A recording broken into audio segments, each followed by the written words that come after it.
Well, I got some numbers, got some news, got some talking, got some time.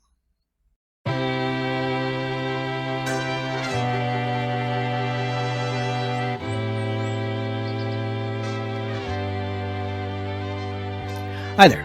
My name is Charles Ray Dawson. I'm the Associate Broker Residential Sales Manager at ProStar Realty. This is the Unnamed Real Estate Podcast, episode 208. I hope you guys are all having a really good week. Today is January the 30th, and for all of you guys who thought you were going to have an exciting and productive 2025, well, it's a 12th of the way through, so I hope you're hitting your metrics. So I am not hitting my metrics, and yet at the same time, I am hitting my metrics. And what that means to you guys, it's been an interesting week. Man, I have no idea, but I've pretty much spent this entire month in a state of chest and head cold, and you probably heard in the last couple podcasts, those guys have been paying attention. We tried doing some AI stuff just to, get that going to try to overcome that. I am pretty much getting to the point where I can do my normal routine. Got to do karaoke last night. Really got to watch the songs you pick. I can't really hang on, Mr. Cellophane or Mac the Knife like I normally do. But we're getting better. And apparently this crud is really going around, and it just lingers forever on people. But, real estate is a cruel, harsh mistress, and she doesn't care if you're sick. She just wants you to perform. And so I had a lot of clients pop up out of the woodwork. People this time last month, looking at the end of 2024, I wasn't even on my radar. And they just called me up for stuff. And happy to help them, and spent some time down in Tulsa yesterday looking at houses and whatnot. Got really interesting insights at that particular market. All the houses that we're looking at were under 400,000. So, and some decent sized houses too. Certain parts of the area. Now, for you guys who don't know, we completed a new loop down on that side of the valley. All right, it actually goes through the South Mountain Range and then hooks around through the Indian Reservation down there and spits out onto the freeway. And so it's really opening up a lot of things down there. And there are some very small yards, but very affordable housing. One of them was really interesting. It was $265,000. And before you guys all jump in the car and want to go see, this house, it's a nonprofit here in town that are selling houses based out of a land trust. What you do is you're buying the house, but you're leasing the land from the land trust. And as part of your lease, there are restrictions of how much you can make and how much you can make after you sell the house, which is really interesting. The way they have that set up is you can purchase the house and you can live in the house for as long as you need to and make the payments and this and that. But when it comes time to sell the house, you need to sell the house under the same conditions that you bought it, which is income, to neighborhood ratios. And just as an example, if you were a single person trying to buy this house, you couldn't make more like $56,000. All right, for a $265,000 house. If you had a kid, then you make a little bit more, and so on and so forth. But when you sell it, you have to sell it under the same conditions, which is you're going to get the house valued. All right, and let's say you bought the house for 100, and you are selling it for later on in life, you're selling it for 160. Okay, so now you're looking at what would be $60,000, of equity that you've earned in this house by owning it as it appreciates along the way. You're only allowed to realize 25% of the equity. The rest of it, you have to sell the house at the reduced price so somebody else can come in. So 25% of that, you bought it for 100, 60,000, 25% of 60,000 is 12,500. Sound about right to you guys? Something like that. 15,000. So you can now sell that house for $115,000. It's worth $160,000, but you're passing the savings on to the next person, which sounds fine until you realize as a seller, you have between 6 and 7% closing costs. So now you're selling it for $115,000. You're paying, 6 to 7% on that closing cost, say about $7,000. So you're only walking away with $8,000 in your pocket, right? Instead of the 60. So it sort of negates the number one benefit of home ownership is wealth acquisition. So, like a lot of things, really, really cute idea. Sounds great. Your heart's in the right place, but eventually you wind up screwing over the poor because you slept through economics class. All right, editorial aside, what we got going on in the news? Well, Case-Shiller did their thing again. Reports out. Remember, we don't trust Case-Shiller for what they say, but if you're paying attention to real estate news, you've probably heard these things on the local radio, local news. If any of you guys are still reading newspapers, grandma, and there was slight pickup where, in both numbers of houses being sold and also prices and whatnot. We've been positive on both sides, not at the rates we were used to before. And the country in the whole, pretty much dropped down through 2024. Go figure. So, but just remember, guys, we don't trust these guys because they're always looking in the rearview mirror. And they're looking months in the rearview mirror. Right? These numbers came out for September. All right? This is the end of January. That's 4 months back. Imagine driving a car in reverse and you can't use the rear view mirror. All right, that's what Case-Shiller does. They're driving in reverse. They're only looking at, out in front of them, and they're sort of seeing, oh, look, the road seems to be going like this. Maybe I should correct, right? So it's useful because it gives editors something to reference to when they're doing news articles, but it's not actually really news.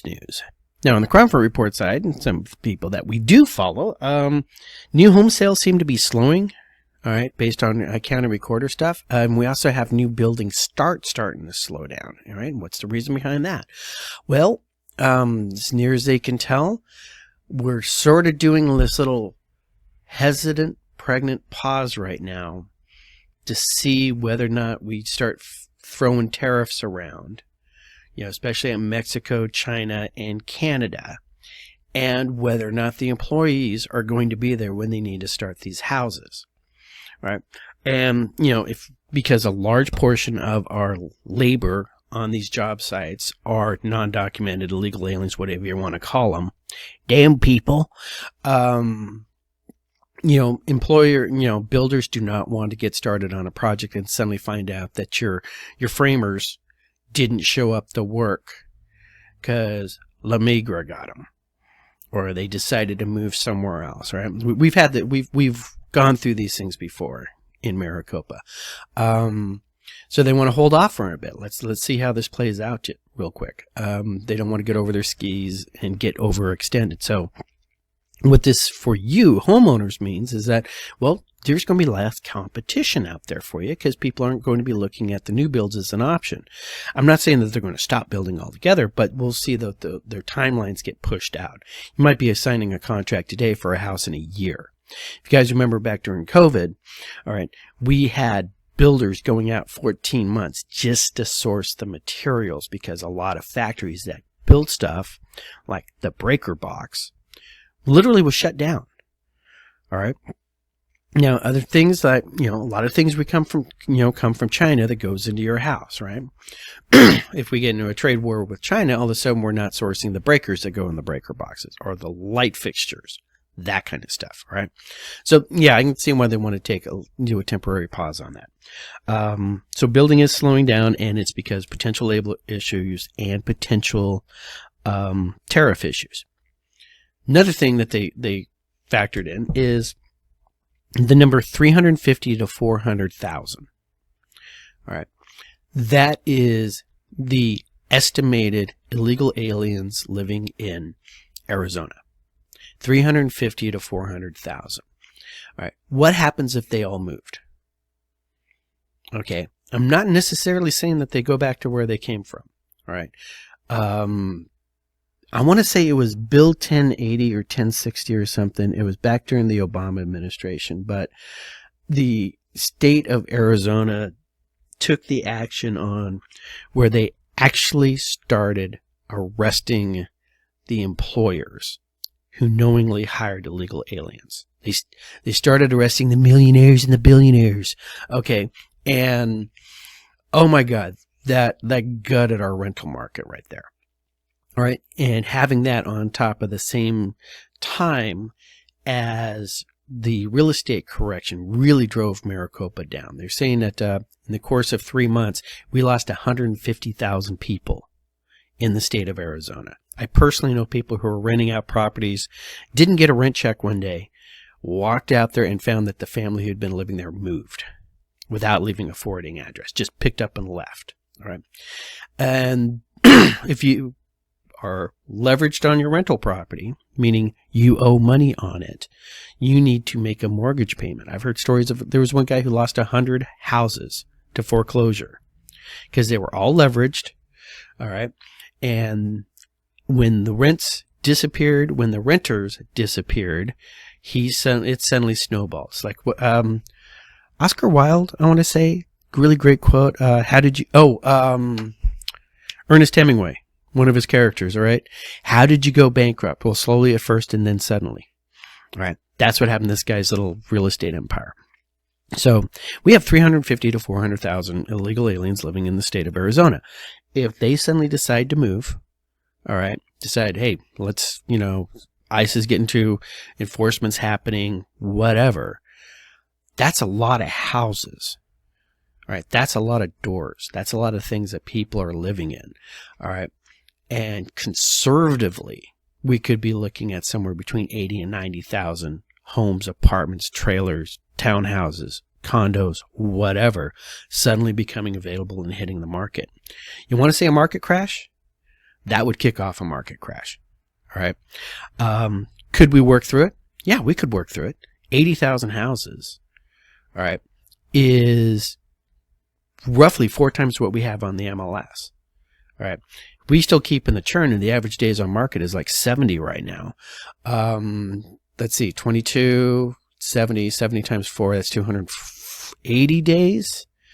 So if no new houses hit the market, we would go through that glut, inside of a year. That being said, all right, now hear me out. This isn't your 3-bedroom, 2-bath, 2-car garage, all right, in North Peoria that would normally retail for $575,000. All right. Those places generally don't get rented out, right, to undocumented workers. Right. But what you would see is you see a whole bunch of you'd see Maryville suddenly become a buying place. Maryville bottomed at $40,000 for a 3-2. And a bottom at $40,000 for a 3-2 is because rents were $800 a unit. Calculate the math out. 8 times 12 is whatever that number is, 96. 9,600. Divide that out from 40,000. You're making your money back in less than 4 years. That's a good investment. All right. And that's what investors were looking at. We're getting better than 20% returns for picking up 3-2s in Maryville. And they did it. That's what created the floor there. Economics of works, boys and girls. Now, and it just sort of trickles from there. By adding that much new, not new housing, but housing on the market at the lower end, that sort of pulls everything else down. So for first-time homebuyers and homebuyers in general, that'd be a really good place to be. Not so much if you own a home, right?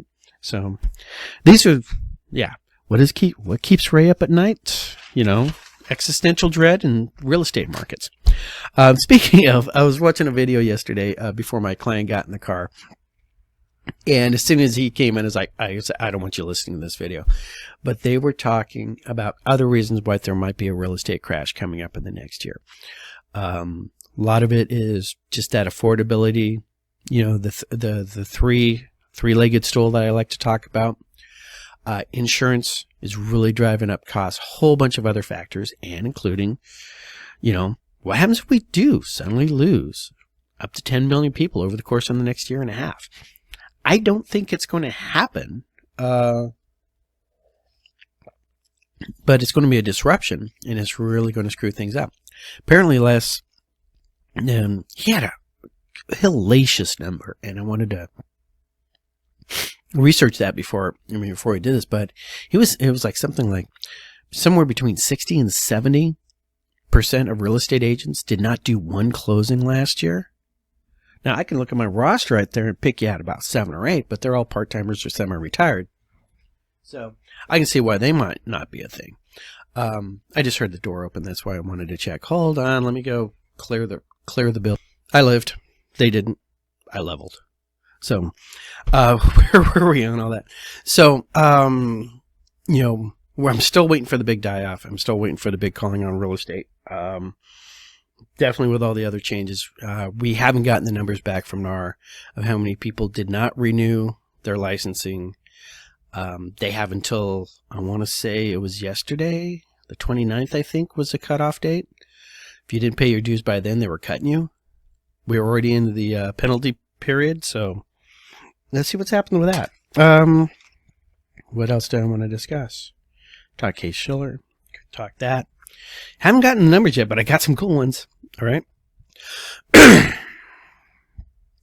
All right, these are numbers for January the 30th, 2025. For today, in fact, because I was too busy showing houses tomorrow to remember to run the numbers. All right, actives last week were 22,114 as of 9 o'clock this morning. That's 504 more than last week. New listings are at 2,512, down 102. We actually might be end of that January wave of people who suddenly decide to put their house on the market. Our contracts are 2,454, up 289. Closings are 1,020. Coming soon to an MLS near you is 832 new listings. Down here on the Crawford Report numbers, all right? Our supply is at 85.3. Our demand is at 76.7, and we've dropped back down into a buyer's market at 89.9. All right, we got this much inventory going on. We got this many people looking, all right? And so now we're still in the buyer's market. The reason why I say we got some cool numbers right here is I want to show you this chart, all right? This is the normal chart that we're used to seeing. This is the Cromford Report index from last month, all right? And you can see Chandler has gone up 10% from last month, right? They're leading the pack at 159, all right? Fountain Hills dropped a little bit, okay, but they're at 137. So for our sellers markets, Chandler, Tempe, Paradise Valley, Fountain Hills, Scottsdale, Gilbert, Phoenix, Glendale, Mesa, Avondale. No, take that back. Avondale's dropped out. Okay, so from Mesa up, these are our still optimally sellers markets, right? Our Avondale, Cave Creek, Peoria market is our balanced market between 110 and 90, all right? And then we have the buyers markets. Goodyear, Queen Creek, Surprise, Buckeye, Maricopa. Maricopa is, honestly, they're almost in free fall right now. They're down to 51.0. They got 51 buyers for every houses out there. Buckeye's got 51.8 buyers for every house out there. All right. Chandler, okay, they got 159 buyers for every 100 houses out there. Make sense? All right. So the reason why I wanted to show you the cool numbers is look at this. They actually came up the weekly. This is what happened, right, between January 23rd, okay, and a week prior. Look at how much everything has dropped. This is the month, okay. This is what happened over the course of, not last week, but the previous week on that. Chandler's dropped, Tempe's dropped, Paradise Valley's dropped. Gilbert up at 0, barely holding on. Right, Mesa's up a point, Queen Creek's up a point. We only have 3 winners on this thing. Everybody else has fallen. All right, this is basically because of this huge glut of houses that have come on. Okay, and the fact that we just for the first, this last week, because remember we've been growing every week. It's not just that more new houses have come on, but more new houses than the week before. And this is the first week just backed off of that. All right. So this might be a snapshot in time of that last big rush, everybody throwing their houses on the market. All right. If you're sitting there going, my house isn't on the market yet because I've not getting it. I didn't call Ray. All right, in December, and say, what do I need to do to list my house and when should I list it? And I didn't listen to him saying I need to list it on the last week of December or the first week of January. And now I'm not looking until maybe listing until February or March. All right. Now you're going to start having a bad time. All right. Because it's going to be buyer's market. All right. Especially in all of these areas. All right. If you're out there on the sticks, yeah, you're gonna be holding on to that place for some time. Now, remember, I want to call out Phoenix right here because Phoenix is a really big area.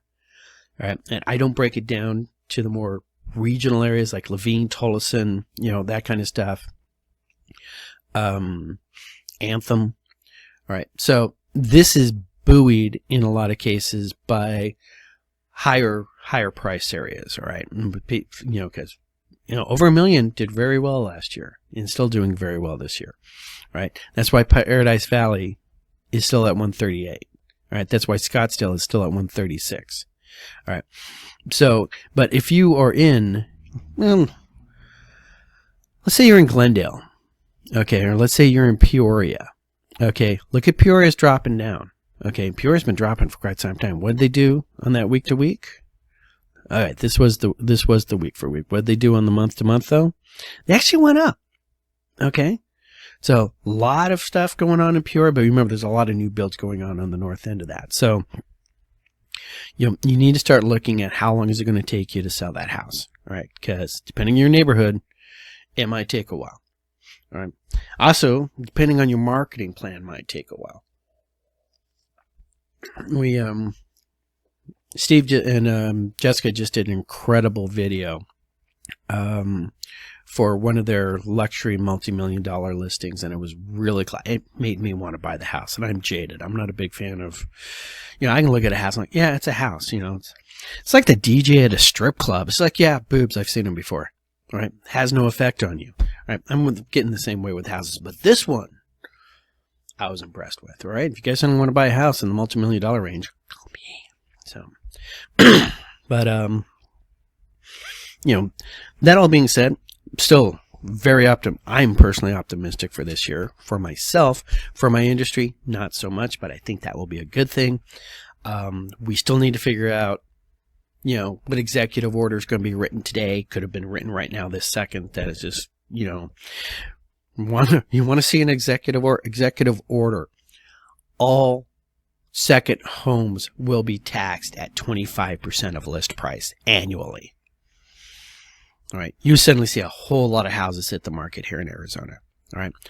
All Airbnbs, income will be taxed at 50%. A housing tax. You would suddenly see real estate change, right? I find it really funny. I constantly having the conversation with people who completely decry the lack of affordable housing and really do all the things to make sure other people can't live. So I'm trying to get to you all one at a time, teaching, guiding, lecturing, hectoring, ranting. It's what I do, all right? And I have a microphone. I got a camera. I got a little light there saying that it's recording. Got another light here. Got light here behind me.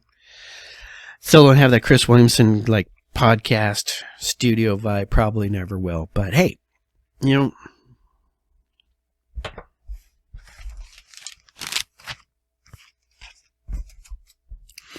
been in real estate. I've been in real estate for a very long time. All right, I've been licensed. I want to say it's over 15 years now. I have to go back and do the math, but I've been, a broker, an associate broker for the last 8, and I've been called a lot of things. All right. I've been called hardworking. I've been called smart. I've been called a jackass.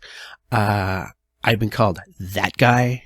All right. I've been called a hero. Last week I was called the man. All right. I've been called the experience, the Ray experience. And I've been called that guy who screwed up our deal for ethics. All right. And I don't really care what I'm called. All right. As long as you call me when you need somebody to buy or sell a house, I will help you do that. It's what I do. Okay, so what I just did right there is I just recorded a video. Okay, well, the Ray. Okay, but what I did is I tried to record something off the top of my head that was I could just cut out and use as a clip later on. You're going to start seeing some of these things during this long form thing. The reason why I hold up the white sheet of paper is because as I'm scanning through, I will have a visual cue that I can stop at and look and go, there, that's what I want. That take right there I wasn't too particularly happy with, so I'm probably going to shoot that afterwards on the side. But if you see me from here on out, and occasionally I just stop and do that, that's just an editorial stuff. If I had a production staff behind me, they would be cutting that stuff out on the side. And maybe if I get time, I will go through and individually cut that stuff out too. But one of the things getting into this new year is honestly trying to teach my agents that we are providing a service, right? And you need to develop your message to get out to people, okay, what the service is that you provide and the value you bring into their life, right? And if nothing else, as you go through life, you can help people, you can guide people, you can teach people, you can watch children and pets around water, right? You can make sure you don't drive into anything flooded. You can work your circles. You can always call your mother unless she's no longer with us. And I just talked to my client about that yesterday, and apparently he isn't there, but or whatever. But you can always try to have a good weekend and a better day today than you had yesterday. I'll talk to you guys later.